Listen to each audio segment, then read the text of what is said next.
किरात नाम के नगर के अंदर जो ब्राह्मण रहता है, ब्राह्मण कैसा था? क्योंकि ब्राह्मणो ज्ञान दुर्बल है। स्टीरियो फेरी में नाखो મને ટેજ ઉપર અવાજ વધારે લાગે છે. તમે ગમે કરો કઈ તમને કાલ હાજે મેં કીધું હતું મને મજા આવી જોઈએ. અવાજ ટેજ ઉપર ઓછો આવ્યો કરો. ब्राह्मणो ज्ञान दुर्बल दरिद्रो रस विक्रेता.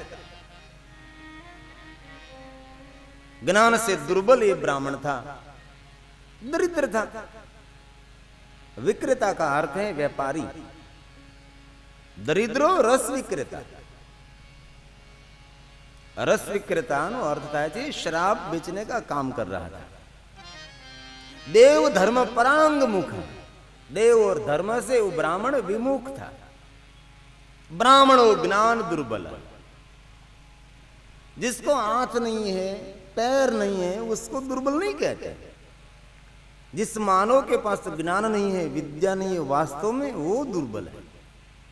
हम सभी उसको दुर्बल कहते हैं जिसके पास आंख नहीं है पैर नहीं है हाथ नहीं, उसको दुर्बल कहते. अंग भंग है उसको हम दुर्बल कहते हैं. वास्तव में महात्माओं ने उसको दुर्बल नहीं कहा. जिसके पास ज्ञान और विद्या नहीं है उसको दुर्बल कहते हैं. ऐसा एक दुर्बल देवराज नाम का ब्राह्मण इस किरात नगर में निवास करता था. उसके वृद्ध माता पिता है. शराब बेच रहा है और शराब पी भी रहा है. और देवराज के जीवन चरित्र में कहा है और मांसाहार भी कर रहा है और जुआ भी खेल रहा है. वृद्ध माता पिता अपने पुत्र देवराज को कहा, देवराज हम ब्राह्मण हैं, ये हमारा धर्म नहीं है.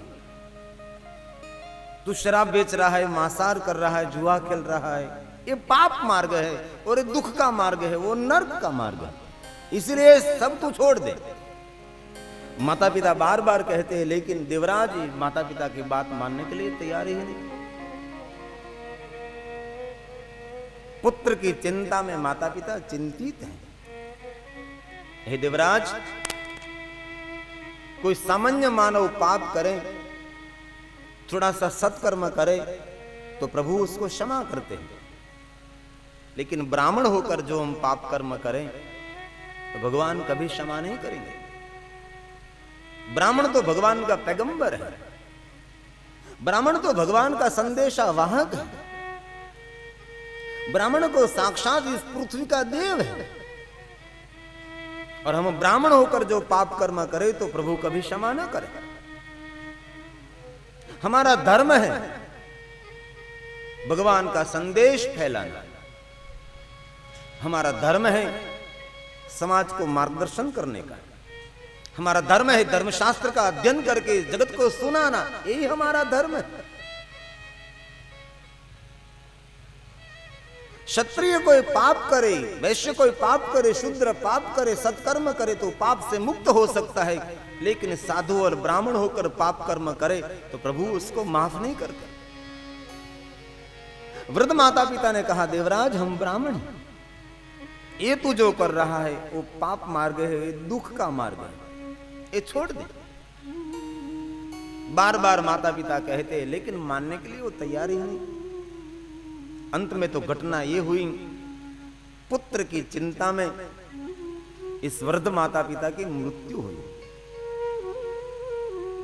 देवराज प्रसन्न हुआ, माता पिता की मृत्यु हुई, अब मुझे कहने वाला कोई नहीं. जीवन बेफाम हो गया.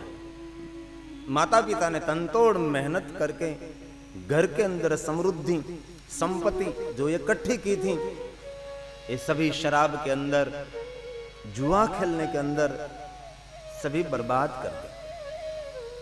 शराब पीकर अपने घर आया और अपनी पत्नी शोभावती के पास धन की मांग की. शोभावती, तेरे पास कोई धन संपत्ति है तो मुझे तू दे, मुझे जुआ खेलने के लिए जरूर है.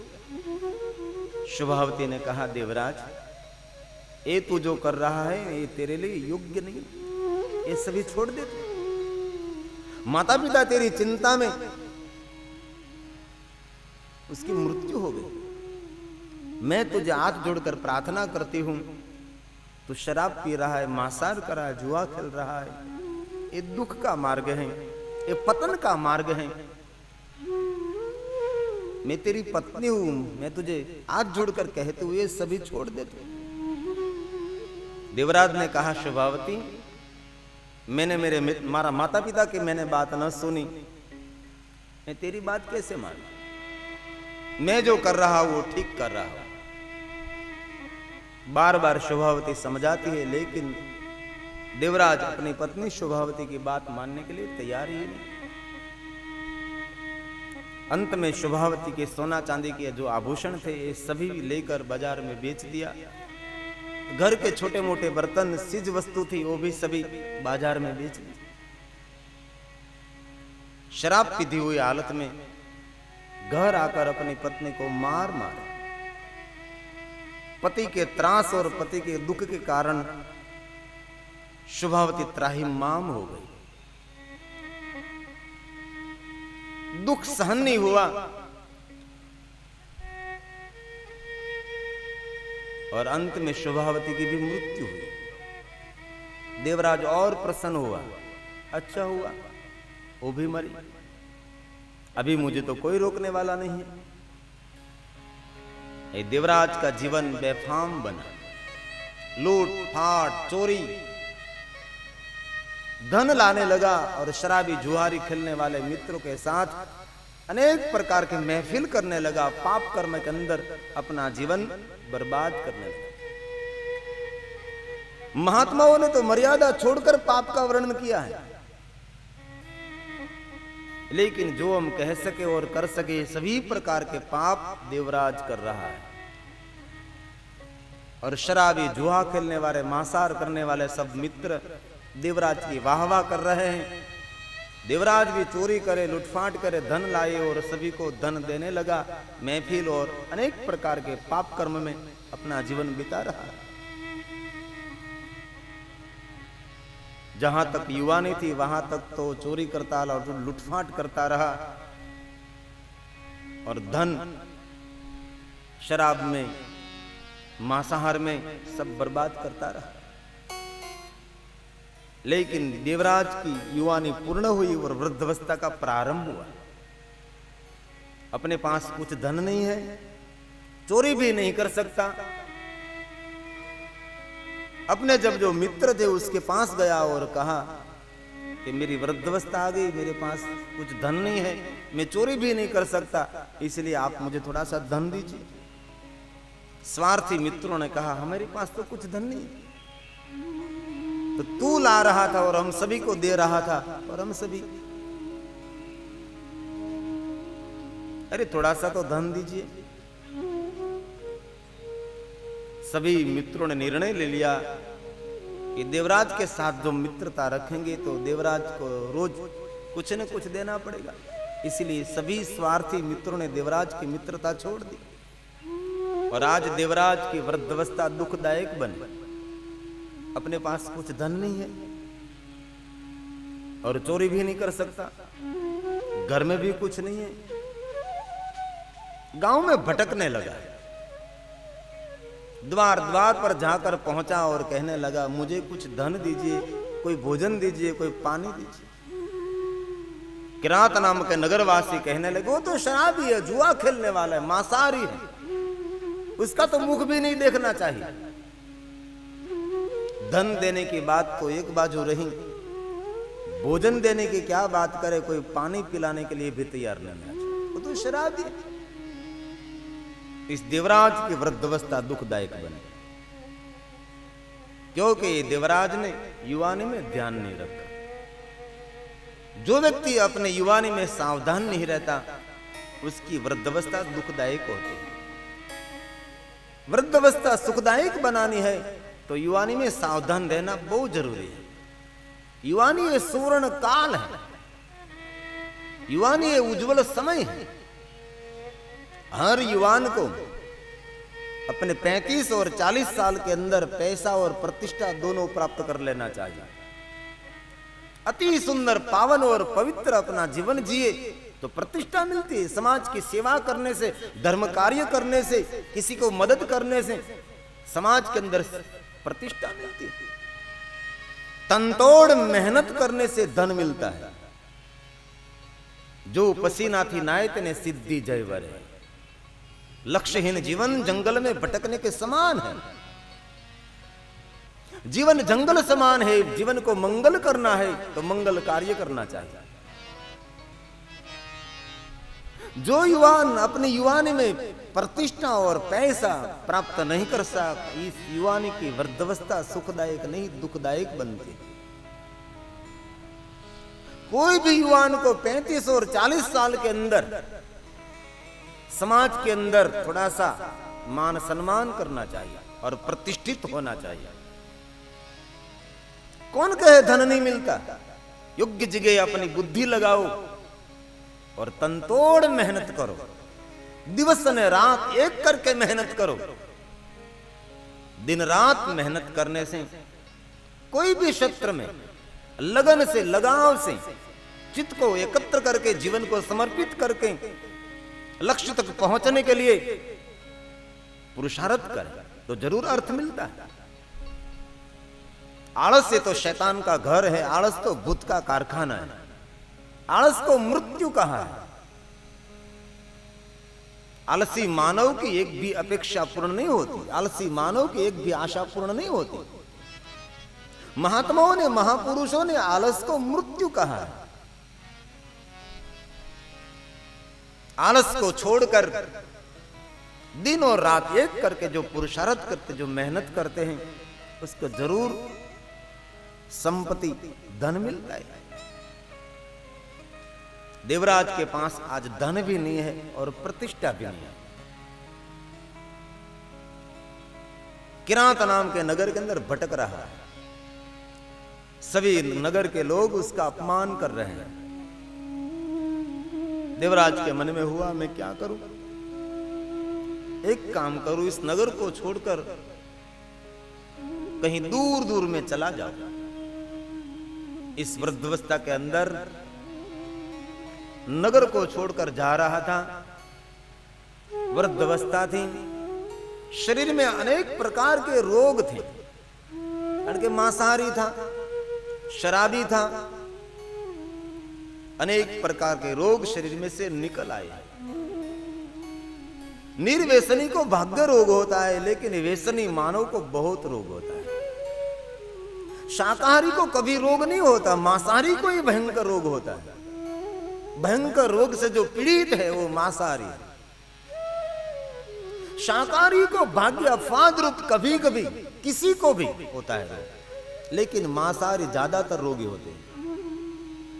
मानव का आहार ये मांस नहीं है। मानव का आहार ये शाकाहार है। हमारी जठराग्नि मांसाहार से आदत नहीं है, वो तो शाकाहारी से आदत है। जो जीभ से पानी पीता है उसी जठराग्नि मांसाहार की आदत है, और जो ओठ से पानी पीता है उसकी जठराग्नि शाकाहार की आदत है। जो व्यसन करते हैं उसका जीवन विष के समान हो जाता है। तंबाकू, गुड़का, सिगारेट, शराब जीवन को बर्बाद करने का एक साधन है। भगवान ने कितना सुंदर शरीर दिया है, लेकिन कहीं मूर्ख लोग तंबाकू खाकर, मावा खाकर, गुड़का खाकर, बीड़ी पीकर अपने जीवन को बर्बाद करते हैं।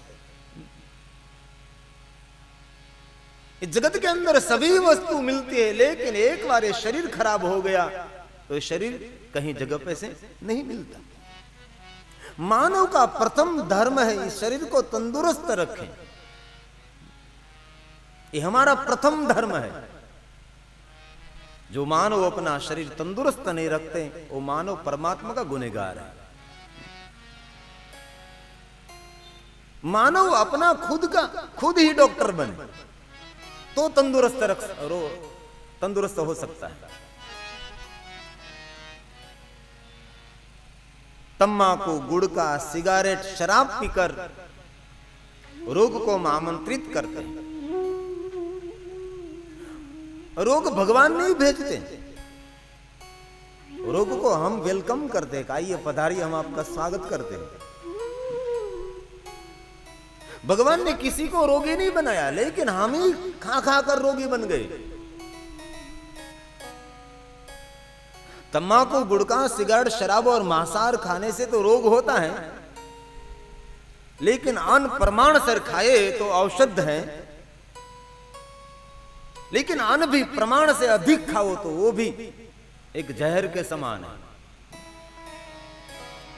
भोजन करो लेकिन कम भोजन करो। अल्पाहारी सदा उपवासी। जो कम भोजन करते हैं उस मानव को उपवासी कहा है। इसीलिए एकादशी का उपवास आया कि महापुरुषों को मालूम था कि ये सब पेट में ठांस ठांस कर भर भर पर खाएंगे, इसलिए एक बार एकादशी का उपवास करे तो पेट को आराम रहेगा।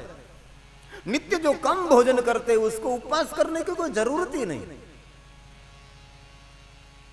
अल्पाहारी सदा उपवासी, कम बोलने वाला ये मौनी है। मौन रहने की वो जरूरत नहीं है, लेकिन बहुत कम बोलने वाला उसको मौनी कहा है। कम भोजन करने वाला उपवासी कहा है। भोजन करो तो थोड़ा भोजन करो, कम भोजन करो। भोजन करने से पहले जो पानी पीते हैं, इस पानी का औषध कहा है। तंदुरुस्त रहने की ये सब नियम हमारे महापुरुषों ने दिखाए हैं।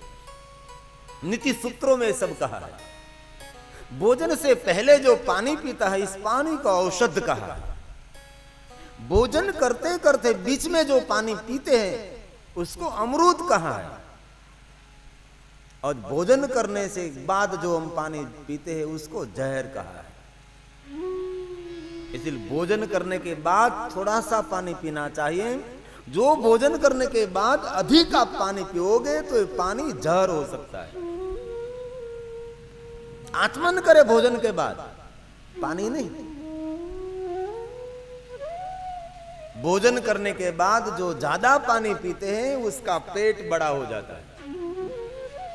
जिसका उदर बड़ा है, जिसका पेट बड़ा है, उसको अटैक का भय रहता है।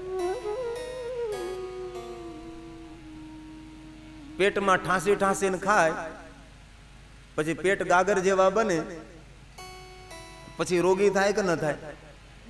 ओछું भोजन करो। આપણે ઘરે હોય ત્યારે તો ઓછું ભોજન કરીએ, પણ કોઈને જમવા ગયા હોય ત્યારે હાંજનું ભેગું ટિફિન લેતા આવીએ, એ પછી પેટમાં જ। માટે अल्पाहारी सदा उपवास। आज से हम सब निर्णय करेंगे अल्पाहार करेंगे, कम भोजन करेंगे, थोड़ा सा भोजन करेंगे। डकार आवे ने इससे पहले भोजन बंद कर देना चाहिए। आ तो एक ओटकार आवे तो बंद न करे, बीजो ओटकार आवे तो शुरू रखे कारखानु। एक ओटकार आवे त्यारे सावधान करी देवामां आवे छे कि हवे भोजन न कराय।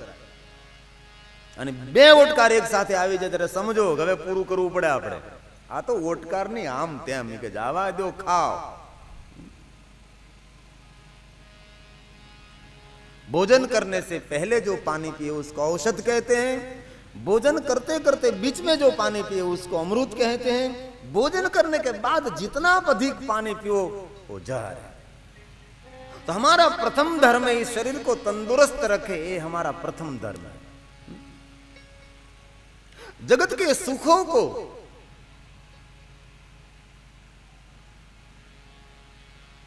जगतना सुखों ने माणवानुं कोई आ जगत में साधन होय तो ये शरीर छे। जो आपणुं शरीर तंदुरुस्त नहीं होय तो जगतना सुखों ने आपणे माणी नहीं शकीए। जगतनो पूरो आनंद लेवो होय तो शरीर तंदुरुस्त रहेवुं ये बहुत जरूरी है। प्रथम धर्म प्रार्थना करो, पूजा करो, सत्कर्म करो, सेवा करो, भगवत कथा सुनो, माला करो, पूजन करो, ये प्रथम धर्म नहीं है। प्रथम धर्म है शरीर को तंदुरुस्त रखो। और बाह्य पवित्रता और आंतरिक पवित्रता। आंतरिक पवित्रता सत्संग और परमात्मा का ध्यान करने से आती है और बाह्य पवित्रता स्नान करने से आती है। आजकल के लोग स्नान तो बहुत करते हैं, एक के कलाक સુધી બાથરૂમમાંથી બહાર નથી નીકળતા। આપણે પગ ધોવાનું હાબુ જુદો, હાથ ધોવાનું હાબુ જુદો, માથું ધોવાનું હાબુ જુદું, નાવાનું હાબુ જુદો। નાવા માટે તો કેટલી વ્યવસ્થા કરી છે। પેલા ક્યાં આપણી પાસે નાવાની વ્યવસ્થા હતી? બે ત્રણ પથરા મૂકી અને પાણીની ડોલ ભરી અને ઠીકરું ગહીને નાતા હતા।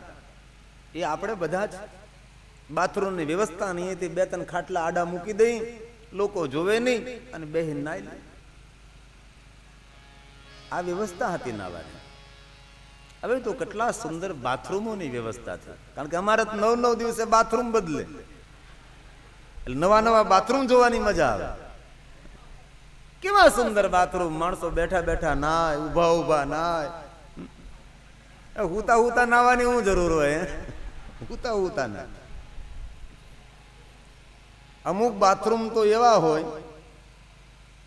કે એ શરૂ કરતા શીખવામાં 2 દિવસ થયા આપણને, કે આ બધું કેવી રીતે શરૂ થતું હોય છે।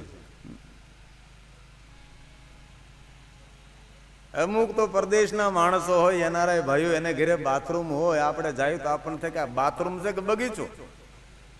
એવા મોટા મોટા ક્રિકેટના મેદાન જેવડા બાથરૂમ, એમાં પછી એટલા ફુવારાઓ ગોઠવા હોય, એક સ્વિચ કરો તો આમ ચારે બાજુથી વરસાદ વરસે, એટલો ફુવારા, એટલા બધા ફુવારા છૂટે।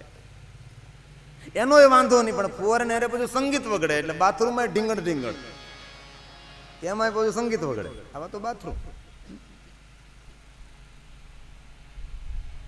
નલલાલભાઈ ખાટુવાલા ત્યાં અમારો ઉતારો છે, બાથરૂમ તો બાકી બાથરૂમ જોવા જેવું છે। બંગલો તો સરસ બને, બાથરૂમ સરસ બને।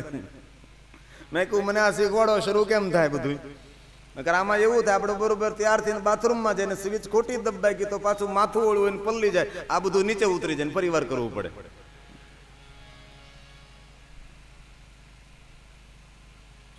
बाह्य शुद्धि स्नान से आती है और आंतरिक शुद्धि सत्संग से आती है। हमारे कबीर साहब ने बहुत सुंदर कहा, साबु ले ले पानी ले ले मल मल काया धो, साबु ले ले पानी ले ले मल मल काया धो, अंतर घट को दागन छूटो, अंतर घट को दागन छूटो, कैसे निर्मल हो साहिब तेरो भेद न जाने को, साहिब तेरो भेद न जाने को, साहिब तेरो भेद न जाने को। बाह्य शुद्धि, आंतरिक शुद्धि, शरीर को तंदुरुस्त रखना है हमारा प्रथम धर्म है। जो अपने शरीर को तंदुरुस्त नहीं रखते परमात्मा का गुनहगार है। परमात्मा के दरबार का एक गुनाह इतना भयंकर गुनाह, इस गुनाह में से कभी क्षमा नहीं मिलती, ये है आत्महत्या। कोई भी व्यक्ति आत्महत्या का विचार करे, यही समय इस मानव को 100 गायों की हत्या का पाप लगता है। आत्महत्या का विचार करने मात्र से जीवन में थोड़ा सा दुख आए और आत्महत्या करे, परमात्मा का सबसे बड़ा गुनहगार है। इस गुनाह में से कभी परमात्मा क्षमा नहीं देते। इसीलिए जीवन में कभी दुख आए और जीवन में कभी गलती हो जाए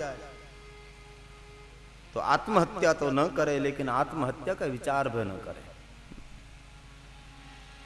इस सबसे बड़ा पाप और सबसे बड़ा गुनाह ये आत्महत्या है।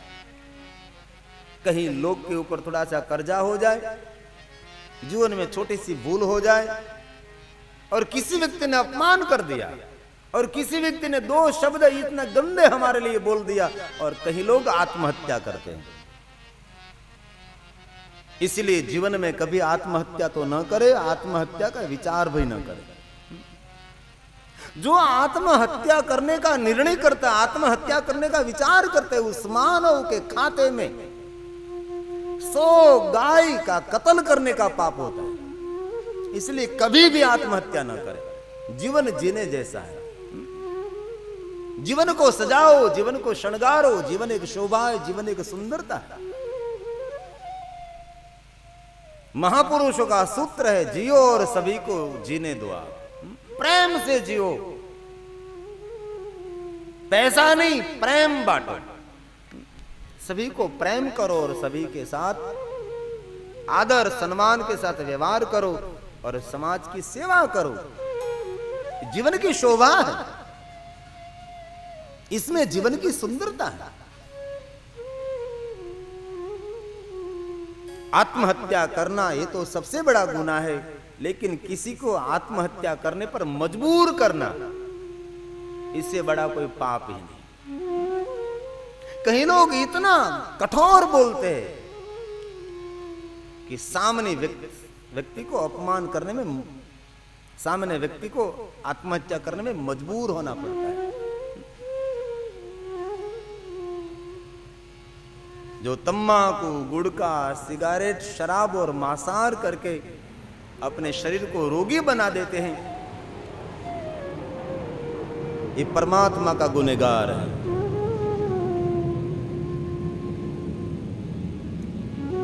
भगवान महादेव में शिव पुराण में कहा है, बाबा ने कहा है, जो मादक द्रव्य का सेवन करते हैं वो मेरा भक्त नहीं है। कहता है कि मेरा भक्त है,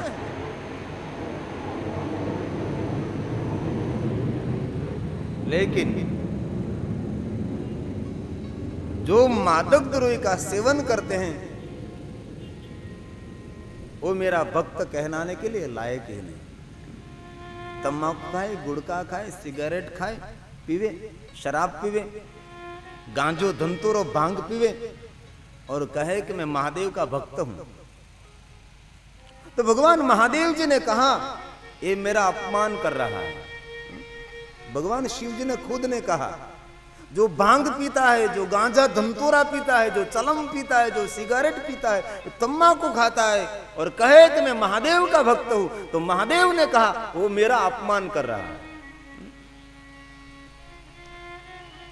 भगवान महादेव के जीवन चरित्र में कहीं लिखा भी नहीं है कि महादेव गांजा धंतूरा भांग पिए। इस शिव महापुराण के अंदर 24,000 श्लोक है। इस श्लोक में एक भी श्लोक में नहीं कहा भगवान महादेव जी भांग पीते हैं, गांजा पीते हैं, धंतूरा पीते हैं। पूरे शिव महापुराण के अंदर कहीं जगह पर भांग का नाम ही नहीं। और महादेव के भक्त कहते हैं कि हम तो महादेव के भक्त हैं, हम तो भांग पीते, हम शिव जी के भक्त हैं। कई लोग होते हैं महाशिवरात्रि के दिन भगवान महादेव की पूजा में उसको प्रीति नहीं है, उसको भांग पीने में प्रीति है। शिवरात्रि के दिन कहीं लोग भांग पीते हैं। ये महाशिवरात्रि की कथा के अंदर कहीं जगह पर भांग का नाम ही नहीं। और खबर नहीं सभी समाज के लोग भांग कहां से लाए और शिव को बदनाम कर दिया, महादेव को बदनाम कर दिया कि भगवान महादेव तो भांग पीवे, बाबा तो गांजा धंतूरा पीकर मस्ती में रहते हैं। बाबा भगवान महादेव जी भांग पीते हैं, इसलिए हम भी भांग पीते हैं। तो महादेव जी भांग पीवे और आप भी पी रहे, तो महादेव ने तो कालकुट नाम का जहर भी पिया। आप क्यों प्रसाद नहीं लेते? तो थोड़ा सा कभी प्रसाद ले लीजिए। पूरे शिव महापुराण में कहीं जगह पर भांग का नाम ही नहीं। और कहीं लोग भांग कहां से लाए? और गुजरातियों ने तो भगवान महादेव के लिए भांग का भजन और गीत भी गाया। भांग केरी रोटली न धतूरानु शाक, भांग केरी रोटली न धतूरानु शाक।